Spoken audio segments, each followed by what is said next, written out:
नमस्कार दोस्तों, आपके अपने YouTube चैनल हिस्ट्री विद राज में आप सभी का स्वागत है। दोस्तों, आज के इस वीडियो में मैं आप लोगों को सम, समांतर और समलंब चतुर्भुज के कुछ क्वेश्चंस बताऊंगा जो कि परीक्षा की दृष्टि से बहुत ही महत्वपूर्ण है। तो इसके लिए मेरे वीडियो को इन तक देखिए और ये वीडियो पसंद आए तो वीडियो को लाइक करें और ये चैनल पर नए हैं तो चैनल को सब्सक्राइब करें। तो चलिए देखते हैं आज का पहला क्वेश्चन। देखिए, पहला क्वेश्चन है, यदि किसी सम चतुर्भुज के विकर्ण क्रमशः 12 सेंटीमीटर और 16 सेंटीमीटर हों तो उसका क्षेत्रफल ज्ञात कीजिए। यदि किसी समचतुर्भुज के विकर्ण क्रमशः 12 सेंटीमीटर और 16 सेंटीमीटर हों तो उसका क्षेत्रफल ज्ञात कीजिए। तो देखिए इसको कैसे करेंगे। तो देखिए इसका डायरेक्ट फार्मूला लगा देंगे समचतुर्भुज के क्षेत्रफल का, क्योंकि यहाँ पर देखिए जो है विकर्ण दो दिए हुए हैं और हमको जो है उसका क्षेत्रफल निकालना है। तो हम समचतुर्भुज के क्षेत्रफल का फार्मूला लगा देंगे। तो देखिए समचतुर्भुज के क्षेत्रफल का फार्मूला क्या होता है।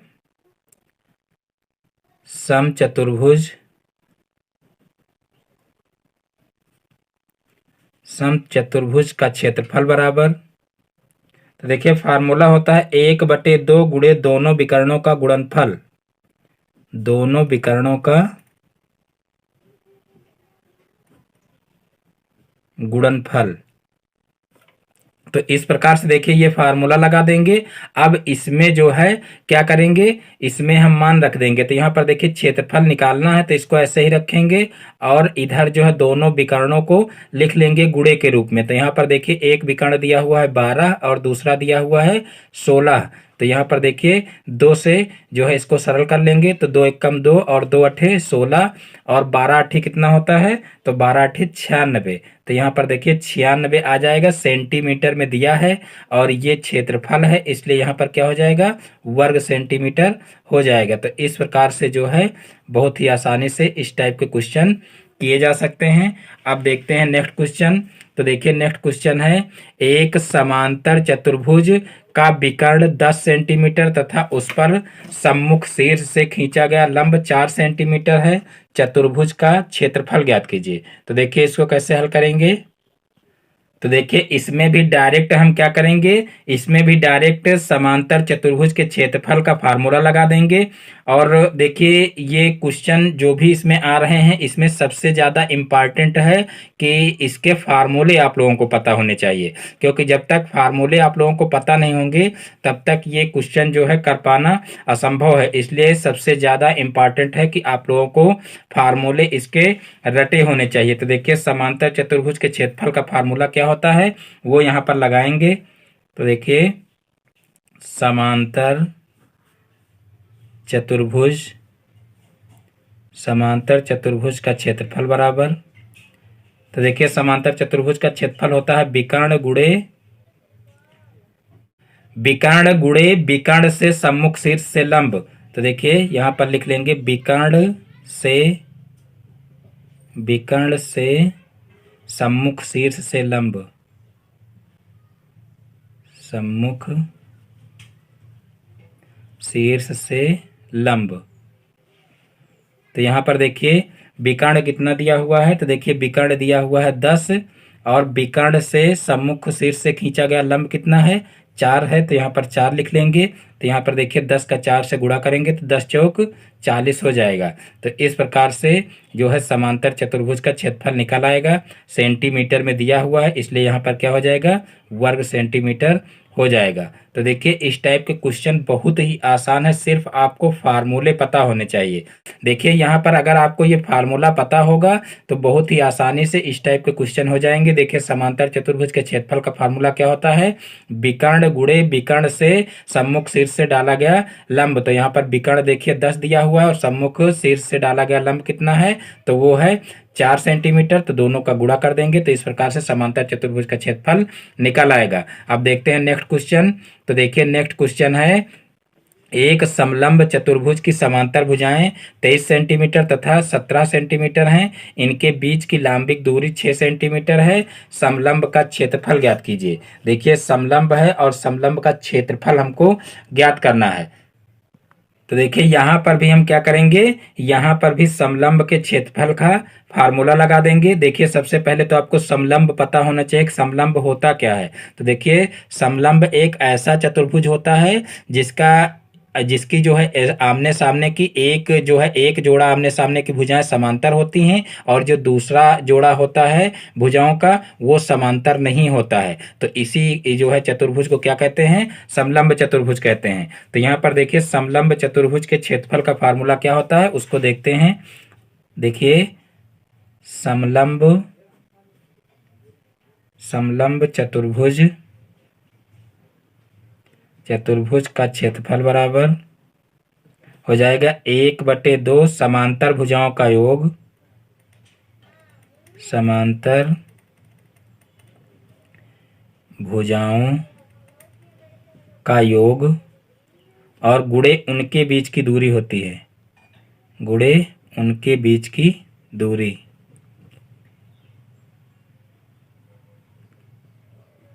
तो देखिए यहाँ पर हो जाएगा 1/2 और देखिए समांतर भुजाओं का योग, यानी कि यहाँ पर देखिए समांतर भुजाएं 23 और 17 दी हुई हैं। तो यहाँ पर जो है 23 और 17 लिख लेंगे प्लस में, क्योंकि योग करना है। तो 23 और 17 हो जाएगा और फिर गुणे उनके बीच की दूरी। तो देखिए इनके बीच की लांबिक दूरी कितनी है? 6 सेंटीमीटर है। तो यहाँ पर गुणे में 6 लिख लेंगे। अब यहाँ पर 1/2 गुणे यहाँ पर देखिए 23 और 17 जुड़ेगा तो कितना हो जाएगा? यहाँ पर देखिए हो जाएगा 40। तो यहाँ पर 40 लिख लेंगे और फिर गुणे यहाँ पर हो जाएगा 6। अब इसको सरल कर लेंगे तो यहाँ पर 2 तिहाई 6 हो जाएगा। अब 40 का 3 से गुणा करेंगे तो 4 तिहाई 12 यानी कि 120 हो जाएगा। यहाँ पर 4 तिहाई 12 और एक ये 0 आ जाएगा तो 120 हो जाएगा। क्षेत्रफल है इसलिए यहाँ पर वर्ग सेंटीमीटर में हो जाएगा। तो इस प्रकार से अगर हमको फार्मूला पता होगा तो इस टाइप के क्वेश्चन करना बहुत ही आसान है। पुनः एक बार देख लेंगे। समलंब चतुर्भुज की समांतर भुजाएं दी हुई हैं और इनके बीच की लांबिक दूरी दी गई है। तो यहाँ पर समलंब चतुर्भुज के क्षेत्रफल का फार्मूला लगा लेंगे। 1/2 समांतर भुजाओं का योग गुणे उनके बीच की दूरी। तो यहाँ पर देखिए 1/2 और समांतर भुजाओं का योग कर लेंगे, 23 और 17 को जोड़ लेंगे और गुणे उनके बीच की दूरी 6 दी हुई है तो 6 कर लेंगे गुणे में। तो यहाँ पर 23 और 17 कितना हो गया? 40 हो गया। 2 से इसको सरल कर लिए तो 2 तिहाई 6 हो गया। अब 40 का 3 से गुणा कर लिए तो 4 तिहाई 12 120 आ गया। तो इस प्रकार से जो है इस टाइप के क्वेश्चन किए जा सकते हैं। देखते हैं नेक्स्ट क्वेश्चन। तो देखिए नेक्स्ट क्वेश्चन है क्वेश्चन नंबर 4। समांतर चतुर्भुज की दो संलग्न भुजाएं क्रमशः 6 सेंटीमीटर तथा 2.5 सेंटीमीटर हैं तथा एक विकर्ण की लंबाई 6.5 सेंटीमीटर है। क्षेत्रफल ज्ञात कीजिए। समांतर चतुर्भुज की दो संलग्न भुजाएं क्रमशः 6 सेंटीमीटर तथा 2.5 सेंटीमीटर हैं तथा एक विकर्ण की लंबाई 6.5 सेंटीमीटर है। क्षेत्रफल ज्ञात कीजिए। देखिए यहाँ पर समांतर चतुर्भुज दिया हुआ है। तो देखिए समांतर चतुर्भुज कैसे बनता है। देखिए ये हो जाएगा, मान लीजिए समांतर चतुर्भुज। तो यहाँ पर देखिए कहा गया है कि समांतर चतुर्भुज की दो संलग्न भुजाएं, संलग्न का मतलब जो एक दूसरे से जुड़ी हुई हों। तो यहाँ पर दो संलग्न भुजाएं एक दी हुई है देखिए 6 सेंटीमीटर और एक दी हुई है 2.5 सेंटीमीटर। तो यहाँ पर देखिए ये 2.5 सेंटीमीटर हो जाएगी क्योंकि ये चौड़ाई है और ये लंबाई जो है कितनी हो जाएगी? 6 सेंटीमीटर हो जाएगी। तो देखिए जब ये 6 है समांतर चतुर्भुज है तो ये भी 6 हो जाएगी, ये 2.5 है तो ये भी 2.5 हो जाएगी। तो इसका हम जो है चतुर्भुज का नाम रख लेंगे ABCD इस तरीके से, या यहाँ पर जो है ABCD इस तरीके से रख लीजिए और चाहे इसको B मान लो और इसको D मान लो तो ABCD हो जाएगा। किसी भी प्रकार से मान सकते हो, कोई प्रॉब्लम नहीं है। तो यहाँ पर ABCD मान लीजिए ये समांतर चतुर्भुज है। तो यहाँ पर देखिए ये भुजा दी हुई है 2.5 सेंटीमीटर और ये दी हुई है 6 सेंटीमीटर। और अब हमको करना क्या है?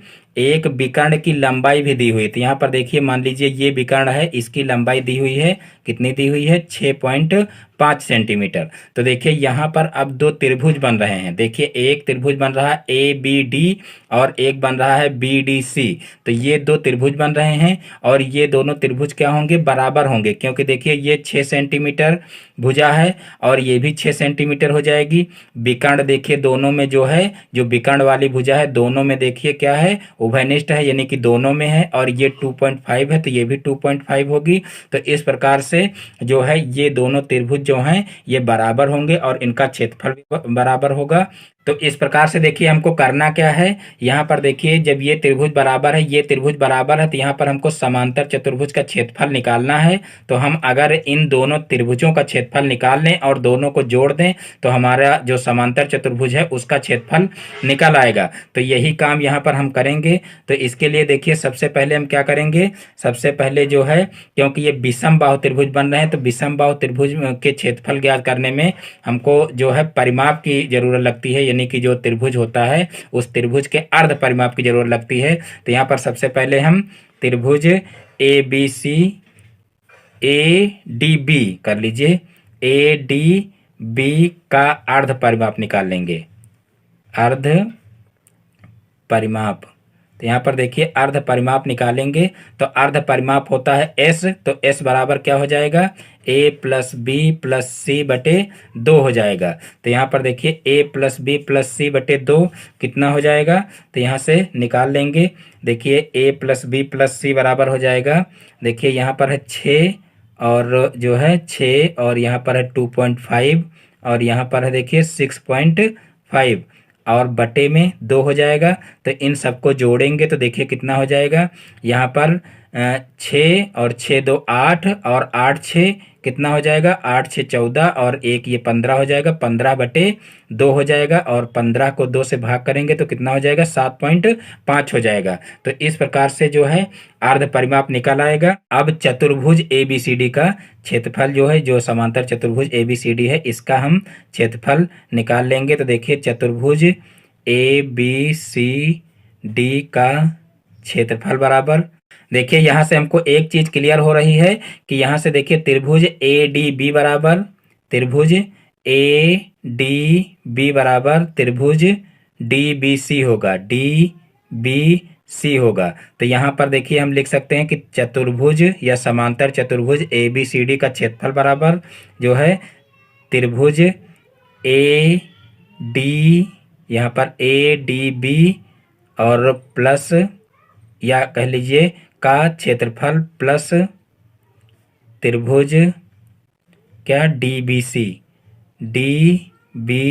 का क्षेत्रफल, इस तरीके से हम लिख सकते हैं। यानी कि इन दोनों त्रिभुजों का अगर क्षेत्रफल निकाल करके और आपस में जोड़ दें तो चतुर्भुज ABCD का क्षेत्रफल निकल आएगा। तो यहाँ पर देखिए इन दोनों त्रिभुजों का क्षेत्रफल जोड़ेंगे तो यहाँ पर देखिए ये दोनों बराबर हैं, यानी कि इसके बराबर ये है। तो यहाँ पर हम लिख सकते हैं, यानी कि इसकी जगह पर अगर हम इसको रख दें या इसकी जगह पर इसको रख दें तो क्या हो जाएगा, यहाँ पर 2 गुणे त्रिभुज ADB का क्षेत्रफल, यानी कि एक ही त्रिभुज का क्षेत्रफल निकाल लेंगे और जो है उसका 2 से गुणा कर देंगे। तो यहाँ पर देखिए 2 गुणे, अब त्रिभुज ADB का क्षेत्रफल का फार्मूला लगा देंगे। तो यहाँ पर देखिए इसके क्षेत्रफल का फार्मूला क्या होता है, तो यहाँ पर देखिए ये जो है, देखिए ये विषम बाहु त्रिभुज है, तो यहाँ विषम बाहु त्रिभुज के क्षेत्रफल का फार्मूला लगेगा। तो यहाँ पर देखिए इसके क्षेत्रफल का फार्मूला होता है S minus A, S minus B और S माइनस C। तो ये फार्मूला लगा देंगे। तो यहाँ पर देखिए कितना हो जाएगा, 2 गुणे, अब यहाँ पर देखिए S का मान रख देंगे तो S बराबर कितना निकला हुआ है, तो यहाँ पर देखिए 7.5 निकला हुआ है और फिर यहाँ पर 7.5 हो जाएगा। फिर A की वैल्यू रख देंगे तो देखिए A की वैल्यू कितनी है, तो A देखिए यहाँ पर है, यानी कि पहली भुजा यहाँ पर कितनी है, 2.5 है, तो यहाँ पर 2.5 रख दीजिए और उसके बाद फिर यहाँ पर देखिए S की जगह पर 7.5 रखेंगे, 7.5 और माइनस B की जगह पर रख देंगे 6 और उसके बाद फिर S माइनस C, यानी कि यहाँ पर 7.5 रखेंगे और जो है तीसरी भुजा क्या हो जाएगी, 6.5 हो जाएगी। अब इन सभी को घटा लेंगे तो यहाँ पर देखिए 2 गुणे अंडर रूट यहाँ पर हो जाएगा, यहाँ पर 7.5 और यहाँ पर देखिए 7.5 में से 2.5 घटेगा तो कितना हो जाएगा, यहाँ पर देखिए 5 हो जाएगा और यहाँ पर 7.5 में से देखिए 6 घटेगा तो कितना हो जाएगा, 1.5 हो जाएगा और फिर यहाँ पर देखिए 7.5 में से 6.5 घटेगा तो कितना हो जाएगा, 1 हो जाएगा। तो इस प्रकार से इन सभी का गुणा कर लेंगे। तो यहाँ पर देखिए गुणा होगा तो कितना हो जाएगा, यहाँ पर 15 एकम 15 हो जाएगा और 15 पछे 75 और 75 का फिर 75 से गुणा होगा। देखिए यहाँ पर पुनः एक बार देख लीजिए, यहाँ पर जो है 15 का 1 से गुणा होगा तो कोई फर्क नहीं पड़ेगा, फिर 15 गुणे जो है 5 जब करेंगे तो 15 पछे 75 और एक अंक के बाद दशमलव है, तो यहाँ पर देखिए एक अंक के बाद दशमलव है, इसलिए यहाँ पर जो है क्या हो जाएगा 7.5 हो जाएगा, यानी कि जो है रूट के अंदर क्या हो जाएगा 7.5 गुणे 7.5। तो इस प्रकार से जो है यहाँ पर इसको रूट के बाहर निकाल सकते हैं, यानी कि 2 गुणे 7.5 हो जाएगा, क्योंकि यहाँ पर देखिए इसका जोड़ा बन रहा 7.5 का। अब 7.5 का 2 से मल्टीप्लाई करेंगे तो कितना हो जाएगा, देखिए 2 पंचे 10, 10 का 0 और 2 सते 14 और 1 15। तो यहाँ पर देखिए 15 हो जाएगा, एक अंक के बाद दशमलव लग जाएगा तो यहाँ पर 15 पूरा पूरा आ जाएगा। और क्षेत्रफल है इसलिए यहाँ पर वर्ग सेंटीमीटर लिख देंगे। तो इस प्रकार से 15 वर्ग सेंटीमीटर जो है समांतर चतुर्भुज ABCD का क्षेत्रफल आ जाएगा। तो इस प्रकार से इस क्वेश्चन को बहुत ही आसानी से किया जा सकता है। देख लीजिए एक बार पुनः इसको समझ लीजिए। देखिए यहाँ पर दिया हुआ है समांतर चतुर्भुज की दो संलग्न भुजाएं क्रमशः 6 सेंटीमीटर तथा 2.5 सेंटीमीटर है तथा इनके विकर्ण की लंबाई 6.5 सेंटीमीटर है। तो यहाँ पर देखिए दो संलग्न भुजाएं 6 सेंटीमीटर और 2.5 सेंटीमीटर हैं और एक विकर्ण 6.5 सेंटीमीटर है। तो ये जो है चतुर्भुज बना लिया गया है।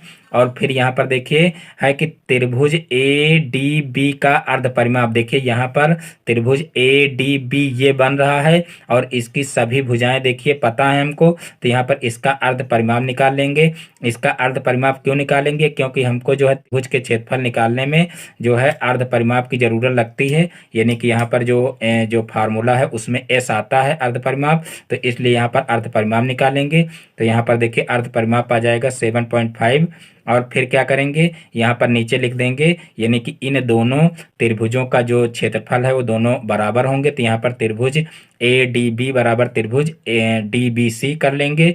अब यहाँ पर लिखेंगे चतुर्भुज ABCD का क्षेत्रफल बराबर, देखिए चतुर्भुज ABCD का क्षेत्रफल बराबर क्या होगा, त्रिभुज ADB का क्षेत्रफल और प्लस जो है त्रिभुज BDC का क्षेत्रफल। तो वही चीज यहाँ पर लिखी गई है, क्योंकि ये दोनों त्रिभुज बराबर हैं इसलिए यहाँ पर 2 गुणे एक त्रिभुज कोई भी रख देंगे, चाहे ये रख दें और चाहे ये रख दें। अब यहाँ पर एक त्रिभुज का क्षेत्रफल निकाल लेंगे और उसका 2 से गुणा कर देंगे। तो यहाँ पर देखिए एक त्रिभुज का क्षेत्रफल निकाल लिया गया है और उसका 2 से गुणा करके फिर जो है चतुर्भुज ABCD का क्षेत्रफल ज्ञात कर लेंगे। तो इस प्रकार से 15 वर्ग सेंटीमीटर आ जाएगा। अब देखते हैं नेक्स्ट क्वेश्चन। तो देखिए नेक्स्ट क्वेश्चन है, किसी समांतर चतुर्भुज की दो संलग्न भुजाएं 6 सेंटीमीटर और 10 सेंटीमीटर हैं तथा उसका एक विकर्ण 8 सेंटीमीटर है, समांतर चतुर्भुज का क्षेत्रफल ज्ञात कीजिए।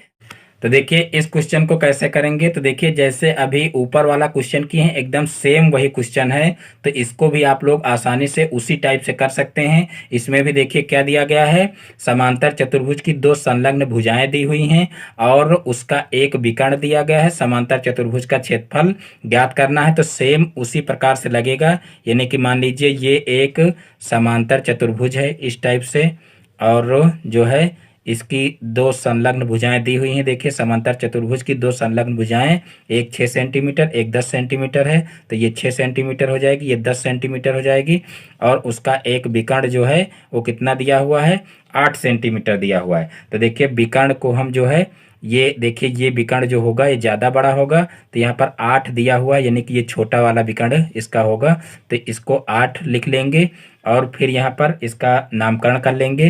तो देखिए ABCD हो जाएगा और इस प्रकार से देखिए ये समांतर चतुर्भुज ABCD बन जाएगा। अब हमको करना क्या है, सबसे पहले देखिए इसमें दो त्रिभुज बन रहे हैं, एक त्रिभुज ABC और एक त्रिभुज ACD बन रहा है और ये दोनों त्रिभुज जो होंगे इन सभी का परिमाप जो है वो बराबर होगा, क्योंकि देखिए यहाँ पर ये भुजा 6 सेंटीमीटर है, ये भी 6 सेंटीमीटर होगी, ये 10 है, ये भी 10 होगी और जो ये 8 है विकर्ण है ये दोनों में कॉमन है, यानी कि ये उभयनिष्ठ है, तो ये इन दोनों का परिमाप और क्षेत्रफल दोनों बराबर होंगे। तो यहाँ पर देखिए हम सबसे पहले क्या करेंगे कि त्रिभुज ABC का अर्ध परिमाप निकाल लेंगे, का अर्ध परिमाप तो देखिए इसका अर्ध परिमाप क्या हो जाएगा, यहाँ पर देखिए अर्ध परिमाप होता है एस, इसको एस से प्रदर्शित करते हैं तो एस बराबर हो जाएगा ए प्लस बी प्लस सी बटे 2। तो यहाँ पर देखिए ए कितना है, यानी कि कोई भी भुजा एक ए मान लेंगे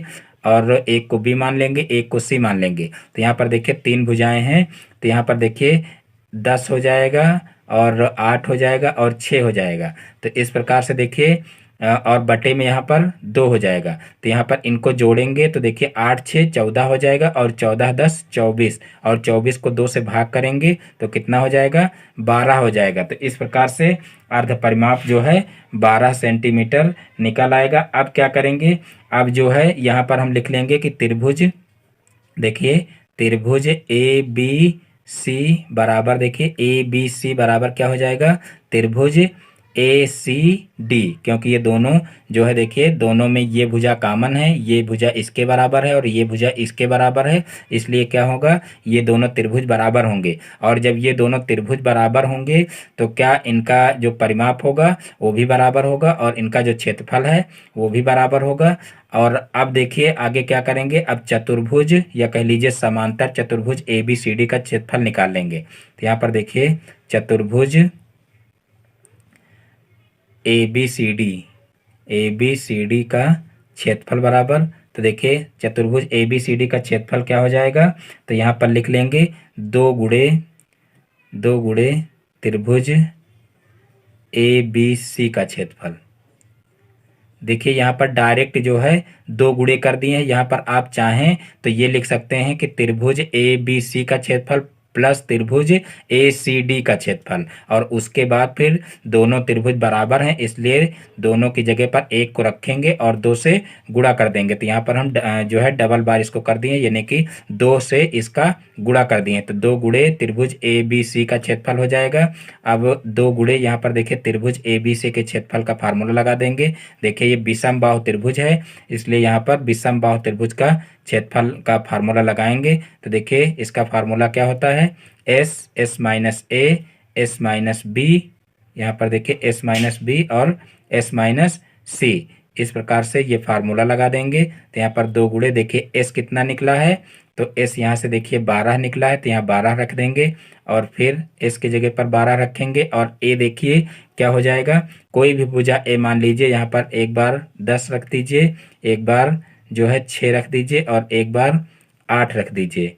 तो यहाँ पर देखिए 12 माइनस 8 हो जाएगा। अब देखिए 2 गुणे यहाँ पर घटा लीजिए, तो यहाँ पर 12 गुणे यहाँ पर देखिए 12 में से 10 जाएगा तो कितना बचेगा, 2 बचेगा, तो यहाँ 2 लिख लेंगे, गुणे यहाँ पर 12 में से 6 जाएगा तो 6 बचेगा और यहाँ पर 12 में से 8 जाएगा तो 4 बचेगा। तो इस प्रकार से लिख लेंगे।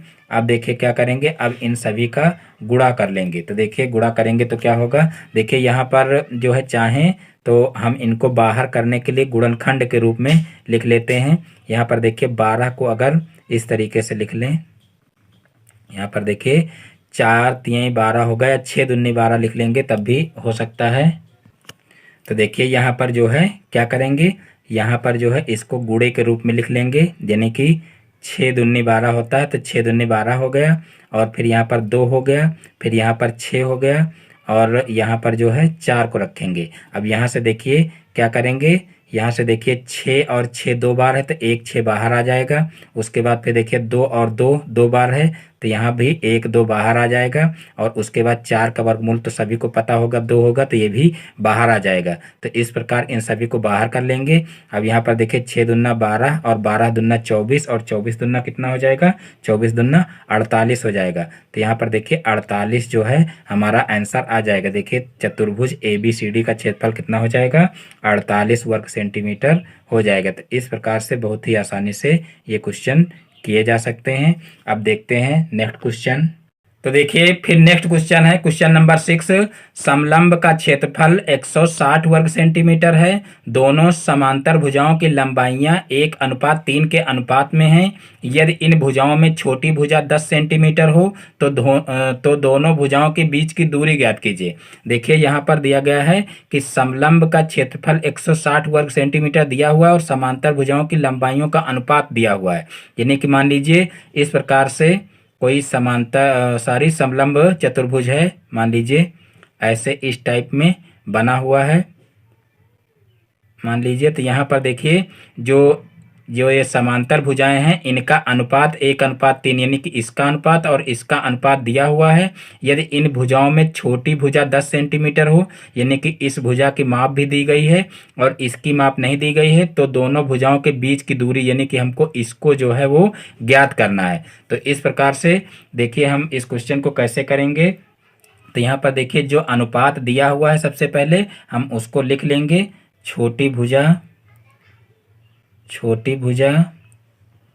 अनुपात बड़ी भुजा यानी कि छोटी भुजा अनुपात बड़ी भुजा इस प्रकार से लिख लेंगे।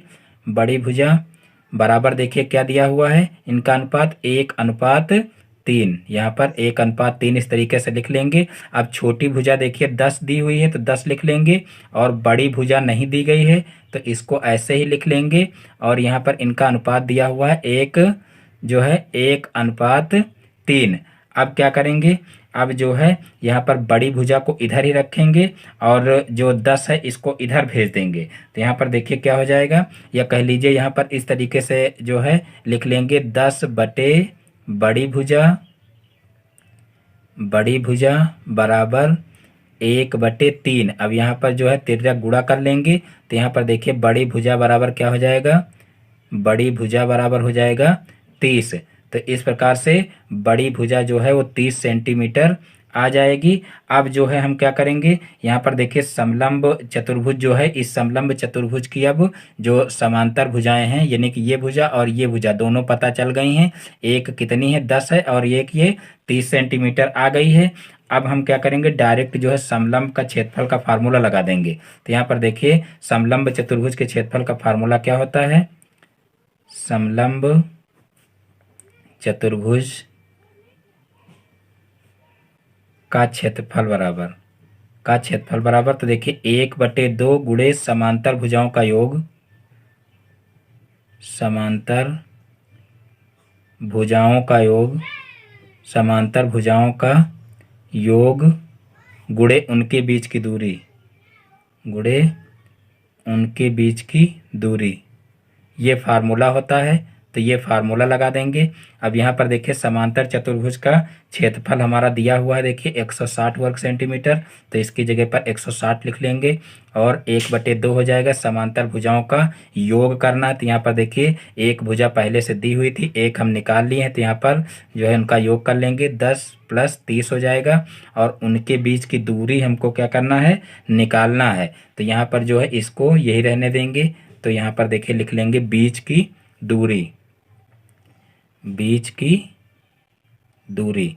अब यहाँ पर देखिए क्या करेंगे, यहाँ पर इन दोनों को जोड़ देंगे। तो देखिए 160, यहाँ पर चाहें तो इसको इधर ले आए तो यहाँ पर देखिए 160 और गुणे कितना हो जाएगा, 2 हो जाएगा, क्योंकि यहाँ पर ये भाग कर रहा उधर जाएगा तो गुणा करेगा। अब यहाँ पर देखिए क्या हो जाएगा, यहाँ पर हो जाएगा 10 और 30 जो है 10 और 30 जुड़ जाएगा तो कितना हो जाएगा, 40 हो जाएगा। 40 गुणे बीच की दूरी हो जाएगी, बीच की दूरी यहाँ पर हो जाएगा, बीच की दूरी। अब देखिए क्या करेंगे, बीच की दूरी को एक तरफ कर लेंगे देखिए और बाकी 40 को भी दूसरी तरफ भेज देंगे। तो यहाँ पर हो जाएगा देखिए बीच की दूरी बराबर यहाँ पर 2 गुणे 160 बटे कितना हो जाएगा, तो यहाँ पर हो जाएगा 40। देखिए 40 इधर गुणा कर रहा है तो इधर जाएगा तो भाग करेगा। अब यहाँ से देखिए 0 से 0 कैंसिल हो गया और यहाँ पर 4 चौक 16 हो जाएगा। अब 4 का 2 से गुणा करेंगे तो 4 दूना 8 हो जाएगा। तो इस प्रकार से 8 सेंटीमीटर आ जाएगा, यानी कि जो बीच की दूरी हो कितनी आ जाएगी, 8 सेंटीमीटर आ जाएगी। तो इस प्रकार से बहुत ही आसानी से क्वेश्चन कर सकते हैं। एक बार पुनः ऊपर से समझ लेंगे। देखिए यहाँ पर जो समांतर भुजाएं हैं उनका जो अनुपात है वो दिया हुआ है। देखिए समांतर भुजाएं ये हैं और जो ये भुजाएं हैं ये समांतर नहीं हैं। तो इसमें देखिए एक भुजा छोटी है एक बड़ी है, तो दोनों भुजाओं का अनुपात दिया हुआ है 1:3। तो यहाँ पर छोटी भुजा अनुपात बड़ी भुजा लिख करके उनका अनुपात लिख लेंगे। तो यहाँ पर देखिए छोटी भुजा 10 दी हुई तो उसकी जगह पर 10 लिख लेंगे और बड़ी भुजा यहाँ से निकाल लेंगे। तो देखिए यहाँ पर 10 बटे बड़ी भुजा और 1/3 इस तरीके से तिर्यक गुणा करके 30 सेंटीमीटर आ जाएगा। अब क्या करेंगे, अब समलंब चतुर्भुज के क्षेत्रफल का फार्मूला लगा देंगे। तो यहाँ पर 1/2 गुणे समांतर भुजाओं का योग गुणे उनके बीच की दूरी, ये फार्मूला हो जाएगा। अब यहाँ पर समांतर चतुर्भुज के क्षेत्रफल ये दिया हुआ है 160, तो यहाँ पर 160 लिख लेंगे और बराबर 1/2, और यहाँ पर देखिए समांतर भुजाओं का योग हो जाएगा 10 + 30 और फिर गुणे उनके बीच की दूरी हो जाएगी। तो यहाँ पर देखिए 10 और 30 जुड़ेगा तो 40 हो जाएगा, और इस 2 को उधर भेज देंगे तो देखिए कितना हो जाएगा, यहाँ पर 2 गुणे 160 हो जाएगा। अब यहाँ पर देखिए इस 40 को भी उधर भेजेंगे तो ये बटे में हो जाएगा। तो यहाँ पर देखिए 0 से 0 कैंसिल हो गया, फिर 4 चौक 16 हो गया, 4 का 2 से गुणा किए तो 4 दूना 8 हो गया। तो इस प्रकार से 8 सेंटीमीटर हमारा आंसर आ जाएगा। अब देखते हैं नेक्स्ट क्वेश्चन। तो देखिए नेक्स्ट क्वेश्चन है, देखिए यदि किसी समांतर चतुर्भुज की एक भुजा 12 सेंटीमीटर और उसके समांतर भुजा की दूरी 6 सेंटीमीटर हो तो समांतर चतुर्भुज का क्षेत्रफल ज्ञात कीजिए। तो देखिए इस क्वेश्चन को कैसे करेंगे, तो यहाँ पर देखिए डायरेक्ट इसका फार्मूला लगा देंगे, यानी कि समांतर चतुर्भुज के क्षेत्रफल का डायरेक्ट फार्मूला लगा देंगे। तो देखिए फार्मूला इसका क्या होता है, समांतर चतुर्भुज का क्षेत्रफल बराबर, तो देखिए समांतर चतुर्भुज के क्षेत्रफल का फार्मूला होता है भुजा गुणे सम्मुख समांतर भुजा, सम्मुख समांतर भुजा से दूरी, ये होता है फार्मूला। यानी कि भुजा यहाँ पर देखिए दी हुई है, यहाँ पर देखिए भुजा दी हुई है और जो है उसके समांतर भुजा की दूरी 6 सेंटीमीटर भी दी हुई है। तो यहाँ पर ये भुजा हो जाएगी, भुजा दी हुई है 12 और जो है गुणे सम्मुख समांतर भुजा से दूरी कितनी है, तो वो है 6। तो यहाँ पर 6 गुणे में कर लेंगे। तो यहाँ पर देखिए 12 छंग 72 हो जाएगा, तो यहाँ पर 72 लिख लेंगे, 12 छंग 72, और जो है क्षेत्रफल है इसलिए क्या क्या हो जाएगा, वर्ग सेंटीमीटर हो जाएगा। तो इस प्रकार से जो है 72 वर्ग सेंटीमीटर जो है समांतर चतुर्भुज का क्षेत्रफल आ जाएगा, और यही इसका आंसर हो जाएगा। अब देखते हैं नेक्स्ट क्वेश्चन। तो देखिए नेक्स्ट क्वेश्चन है क्वेश्चन नंबर 8। एक समलंब चतुर्भुज की समांतर भुजाएं 12 सेंटीमीटर तथा 18 सेंटीमीटर हैं, उसकी अन्य दो भुजाएं 8 सेंटीमीटर तथा 10 सेंटीमीटर हैं। समलंब चतुर्भुज का क्षेत्रफल निकालिए। तो देखिए सबसे पहले हम क्या करेंगे, ये समलंब चतुर्भुज जो है इसको बना लेंगे। देखिए कुछ इस टाइप में बनेगा,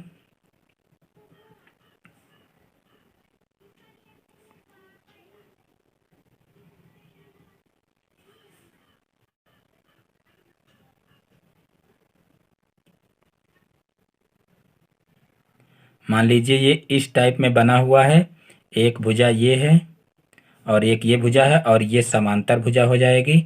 और उसके बाद फिर यहाँ पर देखिए क्या दिया गया है, एक समलंब चतुर्भुज की समांतर भुजाएं 12 सेंटीमीटर और 18 सेंटीमीटर हैं। तो यानी कि जो ये है ये कितनी दी हुई है, 12 सेंटीमीटर, और ये जो दी हुई है ये कितनी दी हुई है, 18 सेंटीमीटर, और जो ये है ये दी हुई है 8 सेंटीमीटर, क्योंकि कहा गया उसकी अन्य दो भुजाएं 8 सेंटीमीटर और 10 सेंटीमीटर हैं। तो यहाँ पर जो ये है ये कितनी हो जाएगी, ये 8 सेंटीमीटर हो जाएगी, और ये जो है ये 10 सेंटीमीटर हो जाएगी। अब हमको करना क्या है, देखिए हमको यहाँ पर अगर ये दूरी पता चल जाए, यानी कि जो इसकी ऊंचाई है, यानी कि समांतर भुजाओं के बीच की दूरी, तब हम क्या करेंगे, समलंब चतुर्भुज का क्षेत्रफल निकाल लेंगे। लेकिन ये हमको पता नहीं है, तो सबसे पहले हम क्या करेंगे, इसके समांतर यहाँ पर देखिए जो है एक रेखा खींच लेंगे। तो यहाँ पर सबसे पहले हम इसका नाम रख लेते हैं। तो मान लीजिए ये ए हो जाएगा, ये बी हो जाएगा, ये सी और ये डी हो जाएगा। अब यहाँ पर देखिए इसके समांतर एक जो है यहाँ से सी से एक जो है रेखा इस तरीके से खींच देंगे। तो यहाँ पर देखिए मान लीजिए इस तरीके से रेखा खींचेंगे, तो माना ये जो है इसको ई बिंदु पर मान लीजिए काटता है, तो ए बी सी डी ई, यहाँ पर ये ई हो जाएगा। अब यहाँ से क्या करेंगे, यहाँ से एक रचना और कर लेंगे, यहाँ पर लंब डाल लेंगे, और ये लंब जो है यहाँ पर मान लीजिए एम बिंदु पर इसको काटता है, तो यहाँ पर इसका नाम एम रख लेंगे। अब जो है देखिए आगे हमको क्या करना है, यहाँ पर चाहें तो इस तरीके से लिख भी सकते हैं कि माना ए बी सी डी समलंब है जो कि दिया हुआ है, समलंब है जिसमें ए बी समांतर, देखिए ए बी समांतर डी सी है, ए बी समांतर डी सी है, और जो ए बी है वो कितना दिया हुआ है, ए बी बराबर दिया हुआ है 18 सेंटीमीटर, और जो है डी सी बराबर कितना दिया हुआ है, डी सी बराबर दिया हुआ है 12 सेंटीमीटर, डी सी बराबर 12 सेंटीमीटर दिया हुआ है। और भुजा ए डी जो है, भुजा ए डी कितनी दी हुई है, भुजा ए डी दी हुई है 8 सेंटीमीटर, 8 सेंटीमीटर, तथा बी सी दी हुई है कितनी, बी सी दी हुई है 10 सेंटीमीटर। अब देखिए रचना क्या किए हैं हम, तो देखिए सबसे पहले हम जो है AD के समांतर एक CE जो है रेखा खींच लेंगे, तो यहाँ पर उसको भी लिख लेंगे कि AD के समांतर CE खींचा, जो देखिए जो AB को E बिंदु पर काटता है, जो AB को बिंदु E पर काटता है, बिंदु E पर काटता है, ये इतना लिख लेंगे, काटता है। अब देखिए यहाँ पर C से AB पर लंब CM खींची, यानी कि जो ये है ये खींचेंगे, यानी कि C से EB पर एक लंब डालेंगे, तो उसको भी यहाँ लिख लेंगे कि C से AB पर लंब CM खींचा। तो इस प्रकार से देखिए इतना काम सबसे पहले कर लेंगे, उसके बाद फिर देखिए क्या करेंगे। अब यहाँ समांतर चतुर्भुज ABCD में देखेंगे, समांतर चतुर्भुज ABCD, यानी कि जो ये समांतर चतुर्भुज है, यहाँ पर लिख लेंगे समांतर चतुर्भुज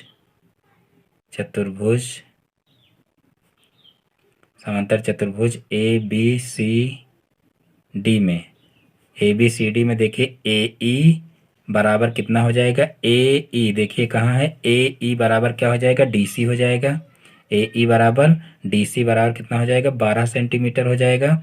और फिर देखिए CE देखिए कहाँ है, CE बराबर क्या हो जाएगा, CE बराबर AD बराबर कितना हो जाएगा, 8 सेंटीमीटर। और फिर EB, जो E और B,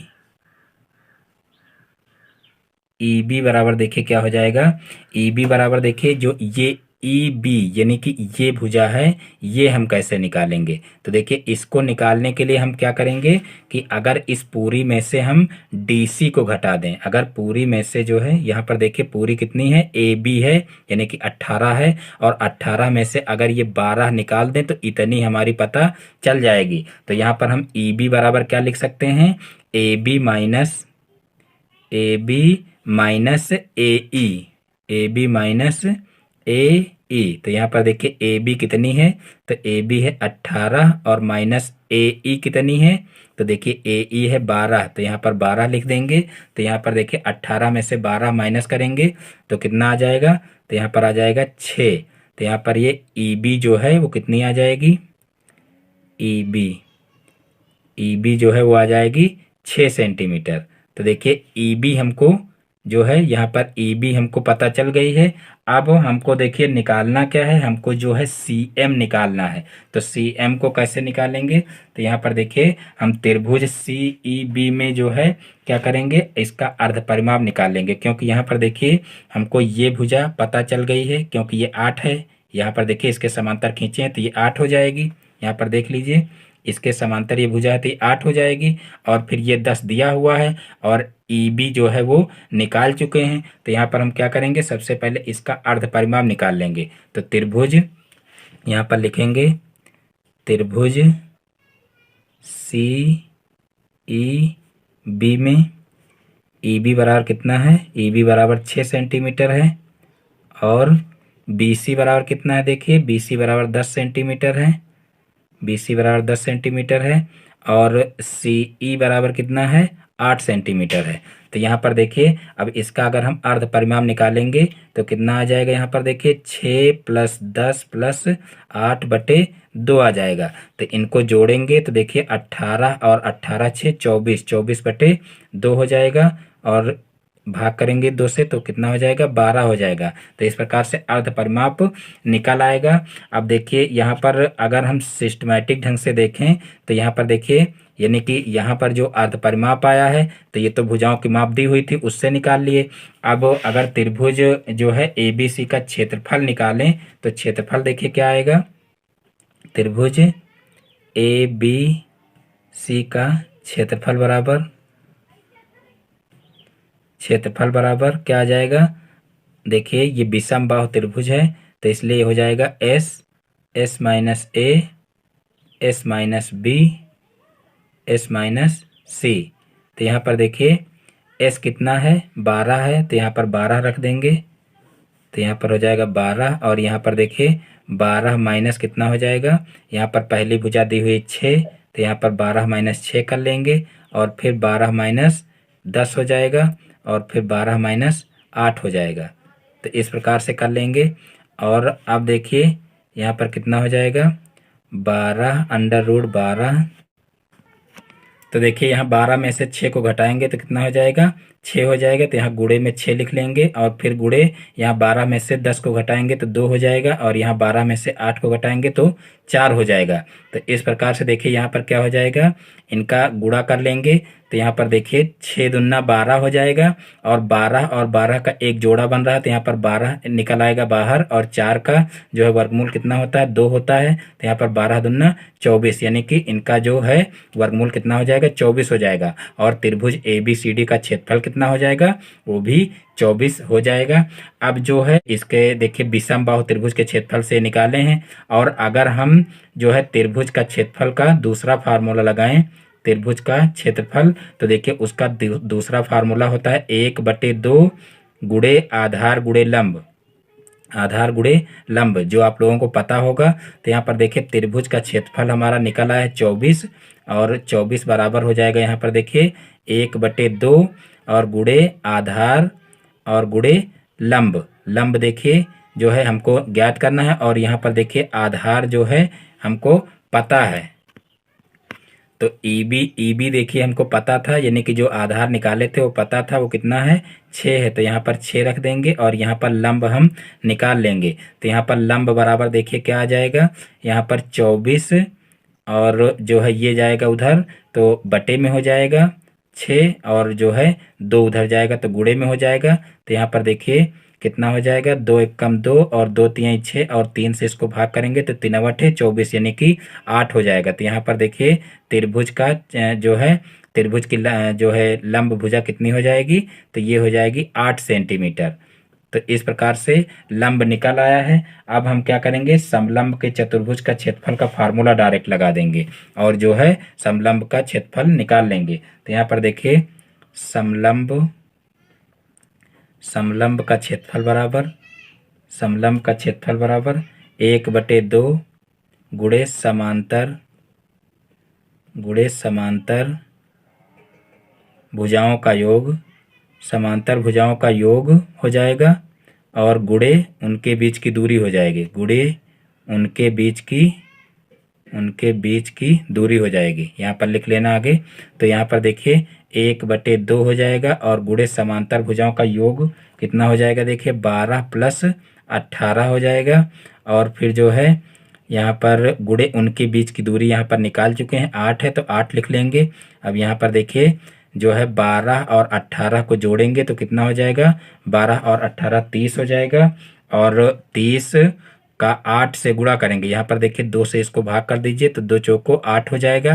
तो यहाँ पर 30 का 4 से गुणा करेंगे तो 4 × 3 = 12 यानी कि 120 आ जाएगा। तो यहाँ पर 120 वर्ग सेंटीमीटर ही हमारा आंसर आ जाएगा। तो इस प्रकार से जो है इस क्वेश्चन को किया जा सकता है। देखिए क्वेश्चन थोड़ा लंबा हो गया है। मैं उम्मीद करता हूं कि आज के सारे क्वेश्चन आप लोगों को अच्छे से समझ में आ गए होंगे।